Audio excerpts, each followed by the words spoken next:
Kata beliau rahimahullahu taala, afdaluha iblun thumma baqarun thumma ghanamun. Yang paling afdalnya adalah unta, kemudian sapi, kemudian kambing. Ya. Banyak dalil ya tentang hal yang menunjukkan urutan keutamaan yang mana lebih afdal. Ya. Baik. Tapi yang paling dekatnya kita sering baca ya hadits tentang hari Jumat. Di mana di hari Jumat itu ketika seorang datang ke masjid di saat yang pertama, maka dia seakan-akan taqarrub dengan unta. Kalau dia datang di saat yang kedua, seakan-akan taqarrub dengan apa? Dengan sapi. Kalau dia datang di saat yang ketiga, seakan-akan dia taqarrub dengan kabshan akran, kambing yang bertanduk. Kalau dia datang ke saat yang keempat, seakan-akan dia taqarrub dengan ayam. Ya, kalau dia datang ke saat yang kelima, dia taqarrub dengan telur. Kalau saat yang kelima, kalau saat yang keenam di mana? Saat yang keenam tidak ada lagi karena orang sudah keluar. Ya, sudah keluar kemana? Imam sudah khatib. Ya, baik. Tidak taqarrub lagi dengan telur. Terdapat tongkat di kepalanya. Baik. Jadi di sini dikasih urutan. Pertama, unta dulu, baru sapi, kemudian apa? Kemudian kambing. Nah, ini tertib tentang yang mana yang paling afdalnya. Itu hadits Abu Hurairah, riwayat Bukhari dan Muslim. Ya. Baik. Yang jelas kalau diurut berdasarkan dalil-dalil, yang paling utama adalah unta. Setelah itu sapi, setelah itu kambing, terus 1/7 unta, kemudian 1/7 sapi. Ini 5 secara berurut. 5 secara berurut. Baik. Itu dari sisi afdaliyahnya. Ya. Kalau dia menyembelih 1 ekor sapi atau 1 ekor unta itu lebih afdal daripada dia menyembelih 1 ekor sapi. 1 ekor sapi lebih afdal daripada 1 ekor kambing. Ya, dan 1 ekor kambing lebih afdal daripada dia bersyirikat mengambil 1/7 dari unta. 1/7 dari unta itu lebih bagus daripada 1/7 dari sapi. Ya, tapi ada hal-hal lain yang mempengaruhi. Misalnya dari sisi kegemukan. Dari sisi kegemukan. Kalau dia lebih gemuk itu lebih bagus. Ya. Misalnya dari sisi warna. Dari sisi warnanya. Dan itu disebut dalam sifat-sifat. Kemudian dari hal jantan atau betina. Nah, ini juga ada pengaruhnya. Ya, karena itu Nabi SAW memberikan ketentuan umum. Ketika di dalam hadits riwayat Bukhari dan Muslim dari Abu Dar, Rasulullah ditanya, "Fayyur riqabi afdal?" Kata beliau, "Aglaha thamanan wa anfasuha inda ahliha." Ya. Pembebasan budak bagaimana yang paling bagus? Ini dari jenis sedekah. Maka kata Nabi SAW, yang paling mahal harganya dan paling bernilai bagi pemiliknya. Yang paling mahal harganya dan paling bernilai bagi pemiliknya. Nah, ini semuanya memberi pengaruh dari sisi keafdalan. Baik. Setelah itu penulis rahimahullah ta'ala berbicara tentang umur. Ya. Umur hewan kurban ini. Kata beliau, wala yujzi'u illa jada'u dha'nin aw thaniyun siwahu. Dan tidak syah. Tidak syah kecuali jada' dari dha'n atau thani dari selainnya. Ya. Ats-tsani itu dikatakan tsani karena hewan itu gigi serinya telah jatuh. Iya. Ini biasanya digunakan untuk hewan yang bersepatu. Untuk hewan yang bersepatu. Baik. Jadi biasanya dipakai untuk hewan yang sudah cukup umur. Kalau jada itu artinya dia masih muda. Iya. Dia belum masuk ke masa ats-tsani. Jadi kadang dia belum masuk ke umur tsani. Jada itu masih di bawahnya. Tapi ini bukan digunakan untuk hewan yang belum tumbuh giginya. Dia sudah tumbuh giginya, tapi belum sampai ke derajat, belum sampai ke umur ats-tsani. Baik. Jadi sekarang beliau tadi ada berapa jenis hewan kurban?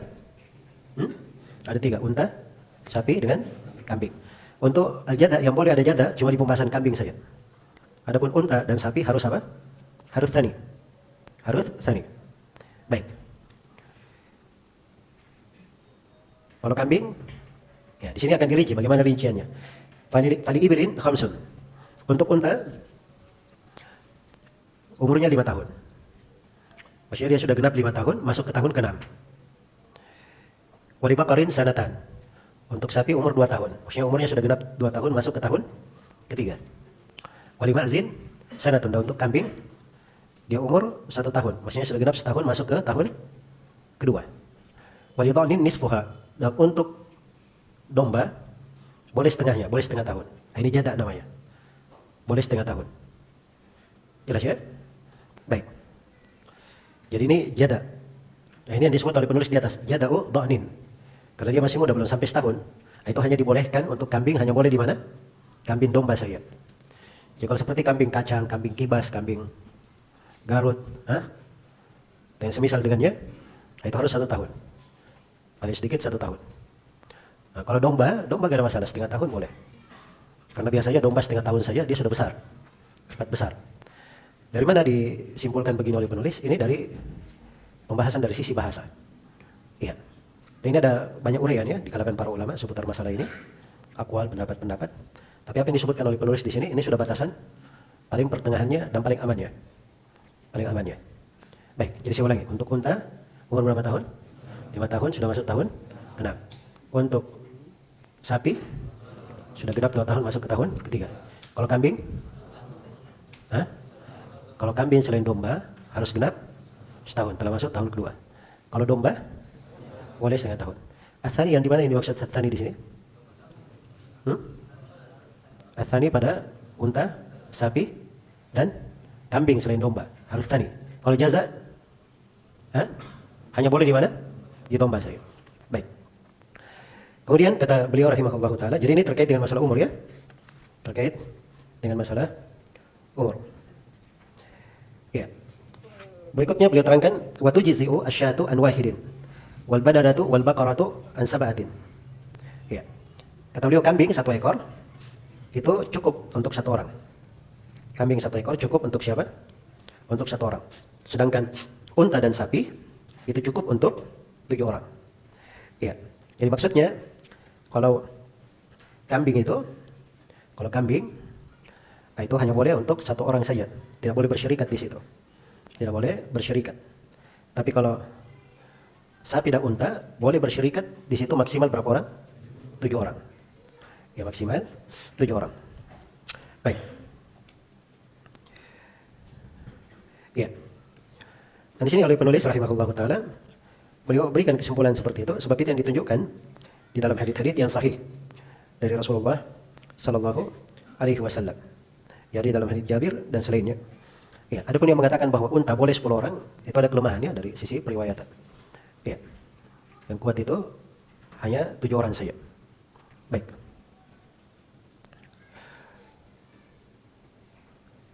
Kemudian di sini perlu diketahui juga bahwa kambing itu, ya kalau terkait dengan kambing, memang kambing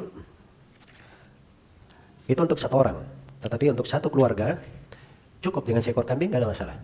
Karena Nabi SAW ketika beliau berkurban, sebagaimana dalam hadits Aisyah riwayat Muslim, beliau berkata, Allahumma taqabbal min Muhammad wa ali Muhammad wa min ummati Muhammad. Ya Allah, terimalah dari Muhammad, keluarga Muhammad, dan dari umat Nabi Muhammad SAW. Ya. Maka menunjukkan boleh 1 ekor kambing untuk seorang lelaki bersama seluruh anggota keluarganya. Kalau misalnya dia punya 4 istri, dia punya anak 40 orang, maka cukup dengan apa? 1 ekor kambing. Cukup dengan 1 ekor kambing. Dan ini dari kemudahan di dalam syariat. Baik. Kemudian di sini tidak dibahas oleh penulis tentang masalah hukum bersedekah dengan harganya. Misalnya dia tidak menyembelih, tapi harga kurban ini dia sedekahkan. Nah, seperti pikiran sebagian orang sekarang ini, ada sebagian tempat misalnya sedang terjadi musibah, terjadi petaka, nah, kita tidak usah kirim kurban di sana, susah nyari hewan kurban, kita kirim duit saja, kirim uang saja. Nah, ini keliru ya, sebab ini syariat kurban diterangkan dalam ayat-ayat Al-Quran dan hadits-hadits Rasulullah, dicontohkan oleh Nabi. Ya, maka menyembelihnya itu lebih afdal daripada sekadar bersedekah dengan harganya. Apalagi di belakang kurban itu banyak dari hikmah-hikmah, dari bentuk-bentuk ibadah yang harusnya diperhatikan. Baik. Ya.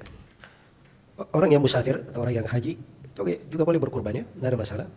Dia mau berkurban di perjalanannya, dia mau berkurban di Mekah, tidak ada masalah. Dan kalau dia berkurban juga di tempatnya juga tidak dipermasalahkan. Ya.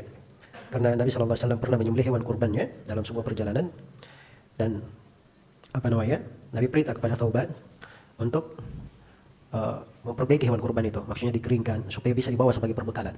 Kata Thauban, terus saya bawa bekal kami ini dari hewan kurban itu dan saya beri makan untuk Nabi dari situ sampai kami tiba di Madinah. Baik. Apakah boleh berhutang agar mampu berkurban? Ya, tentang kebolehan kalau dia bisa membayarnya atau dianggap dirinya akan ada biaya di dalam waktu dekat, maka itu tidak ada masalah. Ya, tidak dipermasalahkan. Dan memang kadang seorang perlu ya, karena ini ibadah luput waktunya, dan kadang dia ingin mendapatkan hal yang lebih baik daripada itu. Baik. Ya. Kemudian di sini sering dipertanyakan tentang hukum berkurban untuk orang yang telah meninggal. Apa hukumnya? Kalau orang yang meninggal ini diikutkan bersama orang yang hidup, itu nggak ada masalah. Jadi ini korban untuk saya misalnya, dan untuk keluarga saya, terus saya ikutkan ayah saya yang telah meninggal misalnya, itu nggak ada masalah. Jelas ya? Jadi orang yang meninggal kalau diikutkan, itu tidak dipermasalahkan. Ya. Demikian pula kalau orang yang meninggal itu berwasiat, atau dia bernadar, maka wasiatnya dilaksanakan seperti yang dia lakukan, nggak ada masalah. Itu bagus. Tapi kalau dikorbankan khusus untuknya, ini bukan hal yang afdal. Kenapa? Karena Nabi telah meninggal dari orang-orang yang dia sayangi. Khadijah radhiyallahu taala anha, Abbas bin Abdul Muttalib, Hamzah bin Abdul Muttalib pamannya. Ya, dan tidak diketahui ada Nabi sallallahu alaihi wasallam berkurban untuk mereka. Jelas ya? Bahkan yang akhirnya Nabi sallallahu alaihi wasallam mengikutkan di dalam kurbannya yang ada. Ya, karena itu beliau kan berdoanya, ya Allah ini untuk Muhammad dan keluarga Muhammad. Ya. Di keluarganya masih hidup maupun yang sudah tiada. Baik, dikatakan di sini wal badanatu wal baqaratu an sabatin. Unta dan sapi boleh 7 orang. Ini berdasarkan hadits Jabir, riwayat Muslim, naharna ma Rasulullah sallallahu alaihi wasallam amal Hudaybiyah al badanata an sabatin wal baqarata an sabatin. Kita beliau bersama Rasulullah sallallahu alaihi wasallam, kami menyembelih unta untuk 7 orang, sapi untuk 7 orang. Ini pada tahun Hudaybiyah. Pada tahun Hudaybiyah. Ya. Baik. Jadi ada sebagian ulama yang berpendapat 10 itu tadi. Dari pendapat 10. Tapi itu pendapat yang kurang kuat ya. Karena mereka berdalil dengan beberapa hadits yang lemah. Dan ini berbeda dengan hadits Jabir yang telah kita bacakan tadi, dan itu di Sahih Muslim. Kalau ada orang yang tidak punya hewan kurban, boleh saja untuk diberi dari hewan kurban. Misalnya ada yang bagi untuknya hewan kurban, dia berkurban dengannya, tidak ada masalah. Karena di dalam hadits Uqbah bin Amir al-Juhani, riwayat Bukhari dan Muslim, beliau berkata, Rasulullah sallallahu alaihi wasallam qasama dhahaya baina ashabihi. Nabi sallallahu alaihi wasallam pernah membagi hewan-hewan kurban di tengah para sahabatnya supaya mereka berkurban dengan hewan itu. Ya. Nah, di sini tidak dibahas ya tentang hewan kurbannya ini apakah dia boleh bunting atau tidak. Kalau misalnya ada hewan kurban betina terus sedang bunting, sedang hamil, apa boleh dikurbankan atau tidak? Jawabannya boleh saja, nggak ada masalah. Kalau ada janinnya, dibuka ada janinnya dan janinnya sudah mati, maka penyembelihan untuk ibunya, untuk induknya itu penghalalan untuk si janin. Jelas ya? Tapi kalau misalnya ada janinnya, setelah disembelih, dibelah perutnya, dan janin masih hidup, maka untuk penghalalan janin ini, dia harus disembelih sendiri. Harus disembelih sendiri. Baik. Jadi itu beberapa hal yang terkait dengan masalah hewan ini. Kemudian penulis berpindah ke syarat yang lain. Iya. Syarat yang lain terkait dengan masalah tidak boleh ada cacat. Tidak boleh ada cacat. Jadi ini kalau saya simpulkan, sekarang penulis ini, rahimahullah ta'ala, beliau membahas tentang apa? Syarat-syarat, sudah mulai masuk membahas tentang syarat-syarat syahnya sembelihan. Jadi kalau saya simpulkan, ya, syarat syahnya udhiyah itu ada 5 syarat. Syarat yang pertama, hewan udhiyah itu harus hewan ternak, bahimatul an'am. Dia harus apa? Bahimatul an'am. Bahimatul an'am ada berapa? Ada 3, apa itu? Unta, sapi, dan kambing. Muncul pertanyaan, bagaimana dengan kerbau? Jawabannya kerbau masuk dalam kategori sapi. Kalau rusa bagaimana? Masuk dalam kambing? Jawabannya beda ya. Kalau rusa tidak syah. Demikian pula al-wa'al yang kambing gunung itu, yang terbang-terbang, itu juga tidak masuk. Ini terkait dengan kambing. Kemudian syarat yang kedua, hewan sembelihan ini harus mencapai umur yang telah syah secara syar'i. Tadi sudah diterangkan ya tentang umurnya. Ya. Kemudian syarat yang ketiga, hewan itu harus lepas dari cacat. Nah, inilah yang akan dibahas di sini oleh penulis rahimahullah ta'ala.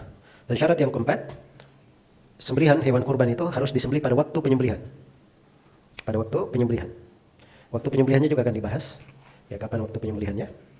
Kemudian yang kelima, dari syarat hewan kurban itu harus hak milik si penyembelih. Tidak berkaitan dengan hak orang lain. Ya, kalau kambing dia curi, atau kambing tetangganya diambil, maka ini tidak syah sebagai apa? Hewan kurban. Atau kalau kambing tersebut terkait dengan hak orang, misalnya sedang dia gadai, kita sedang masuk di pegadaian atau dia gadaikan untuk sebuah barang, ya maka ini tidak boleh dia menyembelihnya. Baik, jadi itu berapa syarat? 5 syarat. Nah, sekarang penulis masuk di syarat tidak boleh ada cacat. Kata beliau, wala tujzi'u al-awra, dan tidak syah kambing yang buta. Iya, kambing yang buta. Awra itu buta. Apakah dua matanya buta atau salah satu dari dua matanya buta? Itu awra. Yang kedua, wal ajfa, dan tidak boleh kambing al ajfa. Al ajfa kambing yang sangat kurus sekali, seakan-akan otaknya itu sudah tidak ada isinya. Wal arja, yang ketiga, tidak boleh ada kambing yang pincang, tidak bisa berjalan dengan normal. Yang ketiga, wal hatma, tidak boleh kambing yang hilang seluruh giginya. Jadi dia hilang giginya dari dasarnya, hilang semuanya, tercabut. Iya, kambing ompong ya.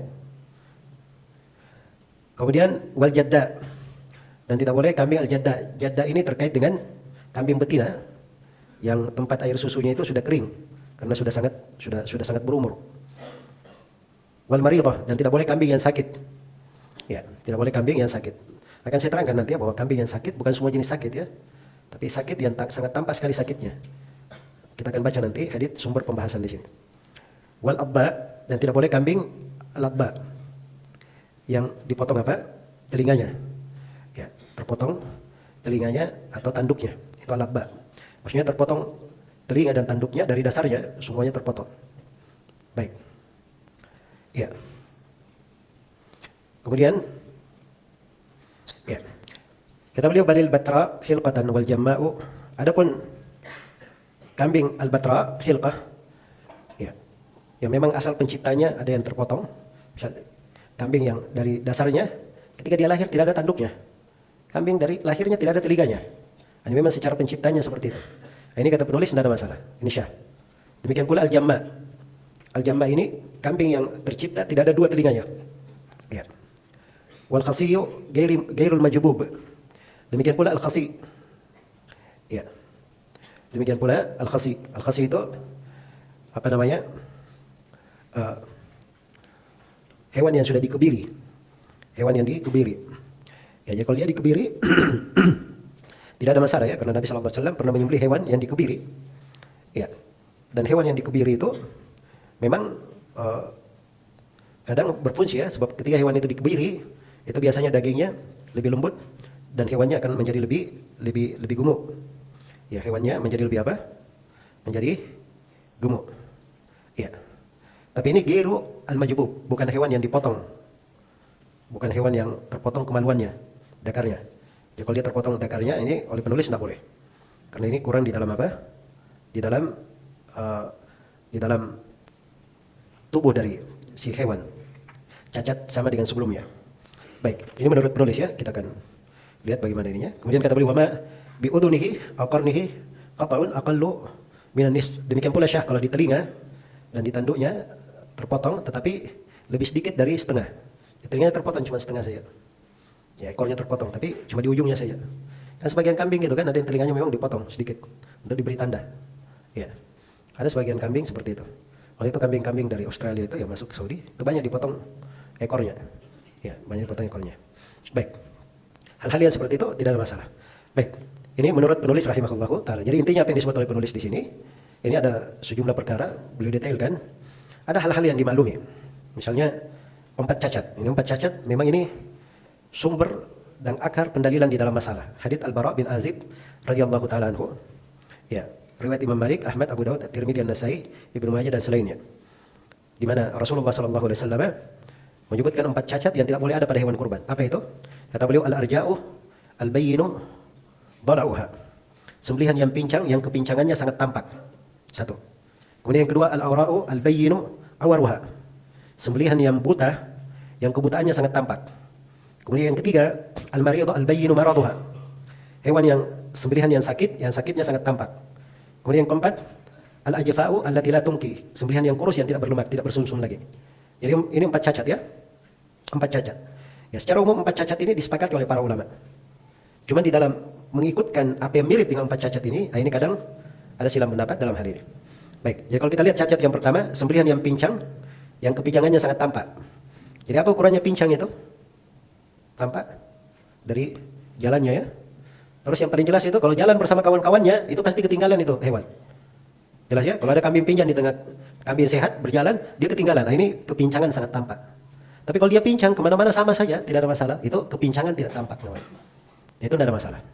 Sebab yang dipermasalahkan di sini, ini kepincangan yang apa? Yang tampak. Kepincangan yang tampak. Kemudian yang kedua, hewan yang buta dan kebutannya sangat jelas. Kebutannya sangat jelas. Misalnya kelihatan dari bola matanya menonjol, mencekung ke dalam, itu bentuk yang lain. Ya. Nah, kalau dia tampak kebutannya 1 atau 2, ini nggak boleh. Tapi kalau misalnya tidak kelihatan, misalnya dia rabun, di siang hari melihat, di malam hari nggak melihat, nah ini nggak ada masalah. Sebab itu tidak apa? Tidak kelihatan. Baik, tidak kelihatan. Baik. Kemudian yang ketiga, hewan yang sakitnya sangat tampak. Jadi misalnya hewannya kurap, itu kelihatan di seluruh badannya. Nah, itu kan sangat tampak sekali. Iya.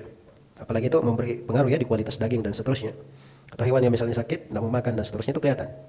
Ya, kelihatan. Baik. Adapun hewan yang tidak kelihatan sakitnya, maka itu nggak ada masalah.